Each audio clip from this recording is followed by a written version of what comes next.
ഞാൻ എൻ്റെ ചെറുപ്പത്തിലൊക്കെ ഈ തിർപ്പലി കൽക്കണ്ടം കൂട്ടിയിട്ട് ആണ് എൻ്റെ കഫക്കെട്ടൊക്കെ മാറിയത്. അപ്പം അത് നല്ലൊരു ഔഷധമാണ്. മനുഷ്യന് കൊടുക്കാല്ലേ. പക്ഷെ ഏത് നേരം ചുമച്ചോണ്ടാട്ടോ.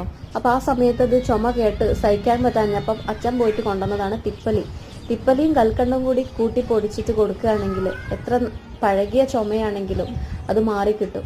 പറഞ്ഞ പോലെ തന്നെയായിരുന്നു കേട്ടോ. കൊടുത്തു കഴിഞ്ഞപ്പം പിന്നെ ചുമയൊക്കെ മാറി. നിങ്ങൾക്ക് ആർക്കെങ്കിലും ഉപകാരപ്പെടട്ടെ എന്ന് വിചാരിച്ചിട്ടാണ് ഇത് ഷെയർ ചെയ്യുന്നത്.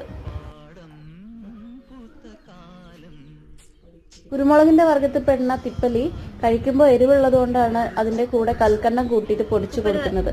അപ്പൊ ആദ്യം കഴിച്ചപ്പോൾ അനുഷന് ചെറിയൊരു എരിവ് ഉണ്ടെങ്കിലും പിന്നെ അത് അനിഷ്ടായി. ആ മധുരവും എരിവും കൂടി ആയപ്പോൾ പിന്നെ മൂപ്പര് കഴിക്കാൻ തുടങ്ങിട്ടോ. അതുകൊണ്ട് എന്താ ചുമയൊക്കെ പമ്പ കടന്നു.